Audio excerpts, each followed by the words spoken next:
we have since arrested 2 suspects who would want to add in these proceedings. Yes. This is Miss Anna Raisija Shokani and Miss Majaji Flora Shokani. And Your Worship, we also have been informed that the 2 are represented also by Mr. Mantata and Advocate Patudi, and we then request that they be joined in these proceedings in terms of Section 157, subsection 1 of the Criminal Procedure Act, as accused number 2 and 3. However, Your Worship, for accused 2 and 3, we prefer the following charges against them. That is 3 counts of receiving unlawful proceeds and 3 counts of money laundering. On our charge sheets, it will be from count 20 to count 25. That only applies to the 2 accused before court. Count 20 to count 25 only applies to accused number 2 and 3. 2 and 3, Your Worship. Your Worship, since the joining of these 2 accused, we have had a discussion with the defense. We indicated that since they took instructions also for the 2, they would not be ready to proceed with the bail. Let me first deal with the... South Africa has once again been shaken by a chilling case involving allegations of greed, betrayal, fraud, and murder.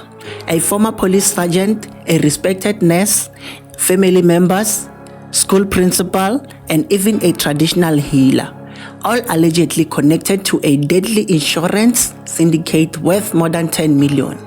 Authorities believe vulnerable people were insured, then later murdered, so massive insurance payouts could be claimed.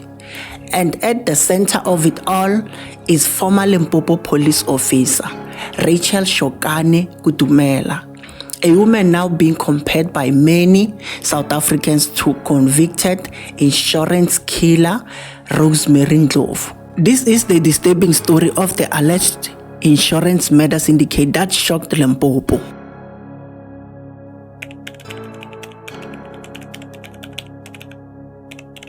According to investigators, the alleged crime stretched over more than a decade, from around 2013 until 2024.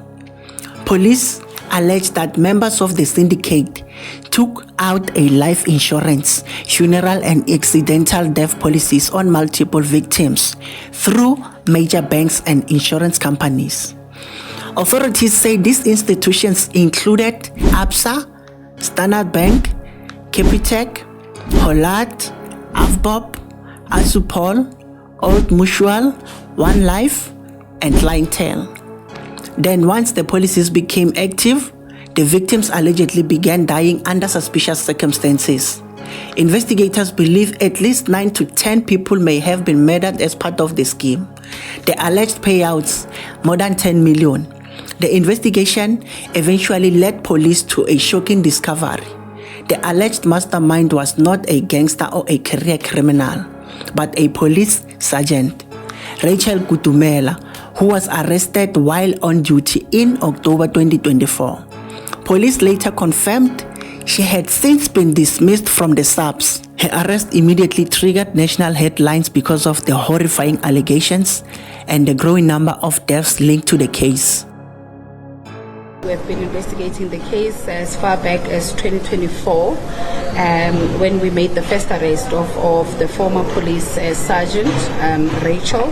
Right after arrest, we arrested her daughter, her sister and her elder brother. So all along we have had 4 in custody. So today we executed 6 warrants of arrest because the 7th one has not been successfully executed. The person has not handed themselves over to the police. We did make contact, but we are still looking for that particular individual believed to be the other brother, twin brother of Rachel Kutumela's other brother. So we successfully executed 6 warrants of arrest for those that we believe was part of the 11-member syndicate that was involved in the insurance murder payouts in the Limpopo area.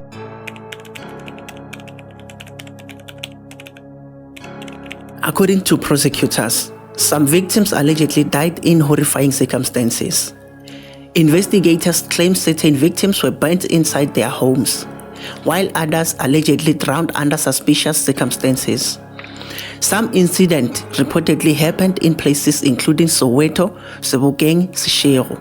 Police believe many of these deaths may have been carefully staged to appear accidental or natural. Court proceedings reportedly describe some scenes as brutal and suspicious. Investigators also allege some victims were strangled, stabbed, or killed in ways designed to avoid suspicion. One victim, Stradom Rutas, reportedly suffered horrifying injuries including broken ribs, a broken neck, and a severed ear. As details emerged, social media exploded with reactions. Many people immediately compared the case to Rosemary Ndlovu, the former police officer convicted of murdering family members for insurance payouts. Outline users even began calling Rachel Kutumela the new Rosemary Ndlovu. But despite the shocking allegations, it's important to remember the accused have not been convicted, and all allegations still need to be tested in court. The applicants are facing serious charges, and all the charges are under Schedule 6. So the state is opposing their bail application. Remember, the other 3 accused already they are in prison. The state has managed to oppose their bail and they didn't get it. So we are continuing because this is a serious case. They are facing almost 9 counts of murder. The accused will continue to remain in custody until their next court appearance. As the investigations expanded, more arrests followed. And this is where the story became even more disturbing. Police alleged the syndicate involved multiple members of the same family. Among those arrests were Rachel Kutumela's brothers, sister, daughter, husband, relatives, and associates. Authorities also arrested a traditional healer, commonly known as a sangoma, appearing alongside Rachel in court where her 47-year-old sister, Anna Shokani, a nurse, and her 23-year-old daughter, Mojaji Flora Shokani, a caregiver. The accused now face dozens of charges including premeditated murder, fraud, money laundering, receiving proceeds of unlawful activities, and defeating the ends of justice. Some accused reportedly face up to 47 charges each. Police say the alleged syndicate carefully targeted vulnerable individuals and took out insurance policies in their names before arranging their deaths. Investigators claim the unlawful payouts were then shared among members of the group. One of the most shocking revelations was that Rachel Kutumela's husband, a school principal, was also later arrested during investigations. The case shocked many South Africans because the accused were seen as respected community figures. People trusted them. And now they stand accused of some of the country's most disturbing alleged crimes.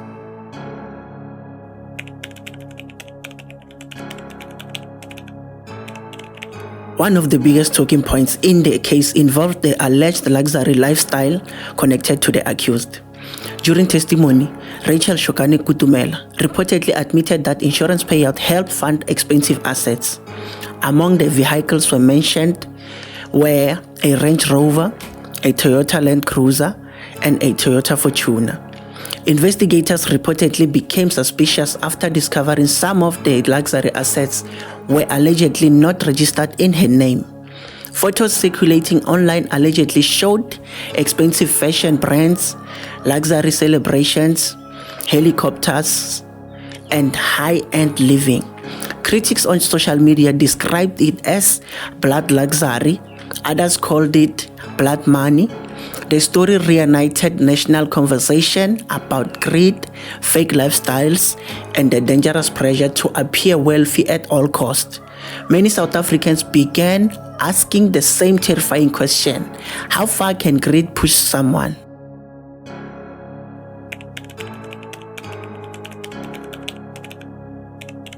One of the most explosive moments in the case involved a fake lobolo letter.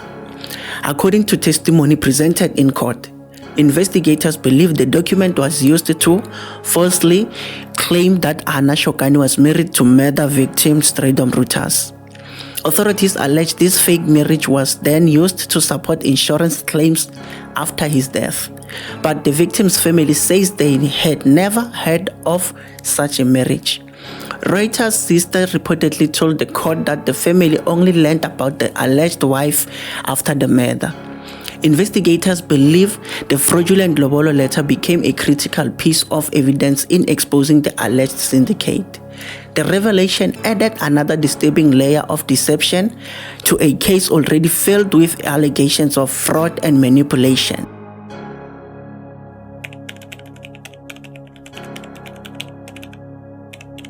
The accused have appeared multiple times before Polokwane Magistrate Court. Several bail applications were postponed, and after some accused requested legal aid representation, others were denied bail entirely. In September 2025, Rachel Kutumela, her sister Anna Shokani, and daughter Flora Shokani were officially denied bail. The state argued that the charges were extremely serious and that investigations were still ongoing. Investigating Officer Captain Keshi Mabunda, known for handling major insurance murder investigations, strongly opposed bail applications. Families of alleged victims also expressed anger and demanded justice. During one bail application, Rachel Kutumela claimed she had cooperated with authorities. She also cited health concerns and responsibilities toward young children. However, in a surprising twist, she later abandoned her bail application midway through proceedings. Prosecutors also warned the court that more arrests could still follow. At one stage, police confirmed they were executing multiple arrest warrants linked to the case. Some suspects later handed themselves over to authorities. The alleged syndicate eventually grew to at least 11 suspects. Meanwhile, parts of the matter have already been transferred to the Polokwane High Court. Court proceedings are expected to run from October 5 to October 30, 2026. Many legal experts believe this could become one of Limpopo's biggest criminal trials in recent years. The accused Rachel Kutumela's brothers, Johannes, Thomas, twin brothers William and Robert Shokani, a husband and school principal David Kutumela, a cousin Damaris Lepe, traditional healer Benedicta Madaba and Martha Raiders have been applying for bail in the Polokwane Magistrate Court. They are facing up to 47 charges each, including 9 counts of murder, fraud, money laundering and receiving the proceeds of unlawful activities, among others. They allegedly pocketed over 10 million rand in insurance payouts from the death of 9 victims. The matter involving Rachel Kutumela's brother Johannes and Kutumela's husband and school principal David was postponed to Friday due to unavailability of their private lawyer. The bail application for accused number 5, 6, 8, 9, 10 and 11 will proceed today, and the matter will then be postponed to the 17th of April for only accused number 4 for an inquiry in terms of section 77(1), and accused number 7 to bring a formal bail application. And all other accused persons, this court will entertain your bail application today. Other 6 accused continued with their bail application, represented by legal aid lawyer. They emphasized that they are not flight risks and that they will not evade trial. And that the onus rests on the bail applicants to adduce evidence on a balance of probabilities that there are exceptional circumstances that in the interest of justice permits their release on bail, Your Worship. And the applicants, all of them, will be proceeding by way of an affidavit, Your Worship. As per my consultation with them, they are already aware that whatever evidence that they will lead before this honorable court may and will be used against them in the subsequent trial, Your Worship. I'm going to exhume her husband, who passed away in 2016, because he died mysteriously. I'm going to exhume a daughter, who passed away in 2016 as well, and the daughter who passed away in 2005. All these people, she benefited, she insured them. So more serious charges will be added in this resolution.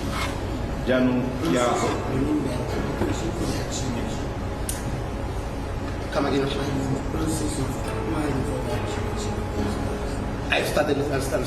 I'm doing it one by one because that being buried on different places. So I started with the one around my head. So I shall say to remind you to start.